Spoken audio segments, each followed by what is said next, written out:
Hey guys, welcome back to Clownfish TV. This is Kneon. I am here with Geeky Sparkles. Hello. And Amazon's in the hot seat. Turns out that Invincible might have been animated in North Korea. I know, when I saw Oops. this, I was like, wait, what? Oops. Now, this is not, to the best of my knowledge, this isn't like Amazon said, hey, North Korean animation studios, could you animate Invincible for us? No. As I understand it, they either sent it to South Korea or to China, and then it wound up in the hands of the North Koreans.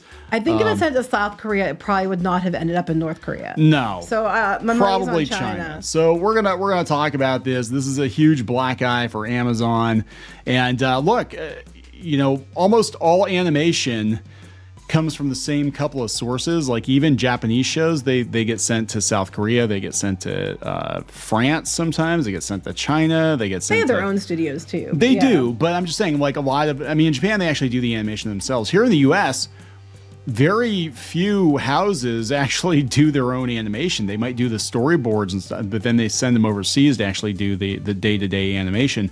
A lot of it goes to places like Rough Draft Studios. They do a lot of the adult shows. And, they do the storyboards and everything over here. But yeah, so let's talk about this. The story was broken by CNN of all places. And I think they actually mentioned that some Cartoon Network and Max shows might have actually been sent to North Korea as well. Oopsie doopsie. Oopsie doopsie. Before you get into it any further, please subscribe for more pop culture news, views, and rants, guys. Yeah, woohoo if you do. Woohoo. Yeah, so this is actually, I think CNN broke it. Let's see, Animation Magazine had it too. We'll go to CNN first though, but documents found on a North Korean server suggest that U.S. studios may have unknowingly outsourced animation work to North Korea. Korea. North Korean illustrators and graphic designers appear to have helped produce work for U.S. animation studios, unbeknownst to those companies, suggesting that unreleased episodes of a few popular American cartoons could include work from one of the most closed-off economies in the world. So wait, so they didn't release the episodes that they worked on in North Korea? Not yet, but I'm thinking that there probably were some that were... I think this might have been going on for a while. The revelation comes from a trove of documents recently discovered by U.S. researchers inside a computer server housed in North Korea. It's unclear how the files ended up in this tightly controlled portion of the internet, but the researchers who analyzed them told CNN they appear to be the result of work that was unknowingly outsourced to North Korean workers. Unknowingly, in quotes. Yeah. Okay. The U.S. has imposed strict sanctions prohibiting American Well, it better companies. be unknowingly then, Yes. It better be.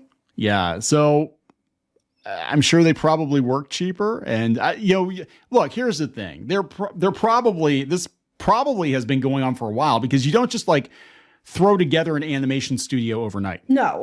Right. So they've been taking runoff for a while. And as long as the American companies or whoever's dealing with them is probably just dealing with them or dealing with whoever the, intermediary is. And they're probably not even asking them where it came from.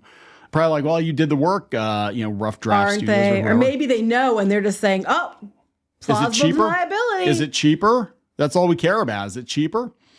In addition to drawings for an upcoming season of the Amazon Prime show Invincible, the files also contain sketches and videos that resemble work for Child of Wonder, a superhero series slated to air on Max, the streaming service that, along with CNN, is owned by Warner Brothers Discovery. So they're probably doing Cartoon Network stuff too, or were. There's no evidence that the studios had any knowledge their proprietary work was on a North Korean server. So does that mean that they actually were working on this, or somehow they had the... I think they're working on it, because they said that they actually had it marked as like, and this stuff's not released yet. So that's true. I don't know if it was a case of they might just have got it and were using it for something else, but yeah, if it wasn't released. What if Velma was animated in North Korea? Would that explain? Would that explain a lot? The files were discovered. It was cheap, so maybe. Maybe. The files were discovered in December by Nick Roy, a Boston-based cyber sleuth who regularly scans the North Korean internet as a hobby. I just hack into stuff for shits and giggles. I was on North Korea's government servers looking for some lolly porn, and I just happened to come across some designs for the next season of Invincible. I was just looking for some extra videos of the Red Velvet concert, and then I found all this. I guess that's making the rounds now. Is it? Yeah, Pinky Boo said Pinky Boo told me about it a long time ago. Roy found a new North Korean website that outside visitors didn't need a password to access, unlocking a trove of animation sketches and shared them with the Stimson Center, a Washington-based think tank. Yeah, that'd be my first reaction too.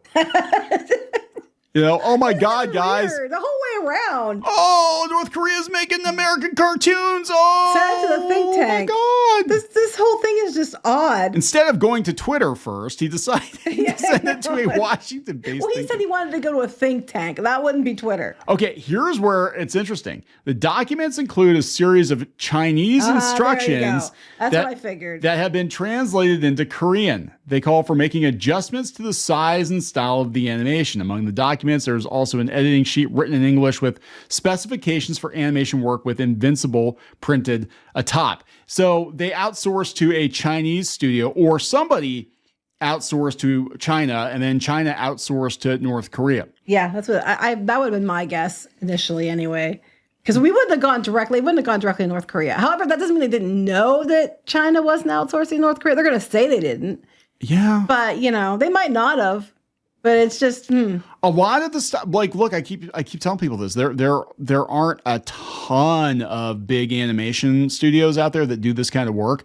So a lot of this stuff is all made in the same place, but they do outsource it to third parties. The discovery raises questions about the ability of U.S. tech and creative arts companies to control their supply chains and avoid work that could inadvertently violate sanctions banning countries from doing business with North Korea. Oh my God. So how many other companies are still doing business with North Korea? They just don't know they are because it's being funneled through China or someplace else that works with North Korea. Yeah, it said logs from the computer server showed multiple visits from internet connections in Northeast China. They said that workers in China may have been passing along instructions to their North Korean counterparts on the animation projects. Other computers from within North Korea also appear to have been connecting to the computer server. A statement to CNN, Skybound, which produces Invincible for Amazon, says it does not contract with Chinese or North Korean companies and has no knowledge of such companies working on Invincible. So why would they have Invincible sheets with directions on what to do in Chinese, English, and Korean? Because I think they're working with, I don't know if this is who they're using for the show or not, but I think they're probably... So whoever they hired for the show went to China, and then China went to North Korea. Yes, that's what I think happened. And that actually is pretty typical. I think they probably outsourced. I would say it's probably a South Korean animation studio that probably went to China, and then China went to North Korea. If I had to guess. Wow, that's an image. Oh, that is an image. I didn't know that was on here. Oh, they did the Max too. But that would be my guess, because the vast majority of Western animation is actually handled by South Korean production, and it's cheaper, it's more efficient. And well, a lot of times they outsource to the Philippines too. They'll send it to the Philippines, they'll send it to India. So you really don't know. I mean, you're basically making a deal with this studio. They tell you, we'll get your show done at this budget within this time frame, and then you just kind of let them do their thing, right? And you don't know where it's going. Well, they said, they're going to know now, because our contracts specifically prohibit outsourcing to any third party without our express prior written consent, and no such consent has been sought or granted. Skybound Entertainment spokesperson Hannah Cosgrove said, Skybound Entertainment is taking this matter very seriously and has started an investigation to get to the bottom of this with third-party counsel, Cosgrove added. Yeah, so the other series is Yanu, which is, I guess, Lion Forge.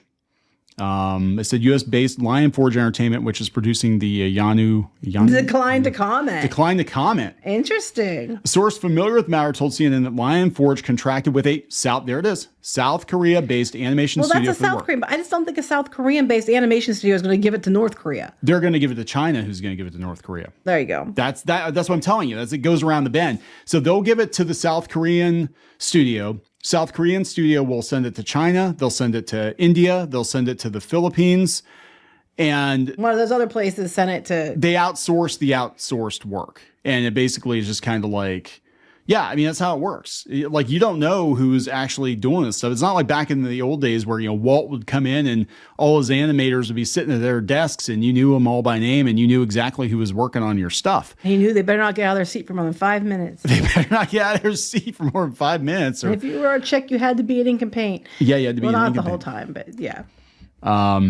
Yeah, a source said Lionforge discovered that the South Korean studio had further outsourced animation work to other South Korean companies without authorization. Lionforge severed ties with them.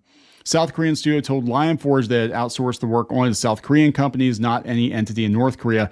No, they just sent it over to China, and China sent it to North Korea. Animation as a source of revenue. So it looks very much like this is all working level editing files for these animations. North Koreans have a lot of software companies set up in China that act as kind of fronts and will send information, send work back to North Korea where the work is done. And I mean... Now, the think tank found no evidence to suggest American companies were aware of the activity. No. Because the editing comments in these files were written in Chinese. It's likely that the contracting agreement was several steps downstream from the major producers. So yeah, that's basically what you're saying. So it somehow ended up in North Korea. And now I guarantee you they're going to be paying extra attention. Yeah, they said North Korea's main animation studio is SEK Studio, which was founded in the 50s and has contracted with a range of foreign companies over the years. And they sanctioned them in 2021 for being connected to the North Korean regime. Well, what about the Chinese studios? They're working with the CCP, right? Yeah. So there you go, guys. Like all the politics is all touching animation now. And Invincible actually is a pretty good show. It's very, very popular, but this is definitely gonna, stink up its reputation a little bit. But I don't think I don't think Skybound or Lionforge knew what was going on. They just probably called up. Again, I don't know which studio it was, but Rough Draft is a big one. Probably said, hey, handle this for us. They have a point of contact there, and then who's actually touching the work, you have no idea. But they're given these ridiculous deadlines a lot of times and ridiculous budgets, and they're going to do what they got to do. Mm-hmm. So there we go. We're going to wrap it up. Yep. Please subscribe. We'll talk later. Bye.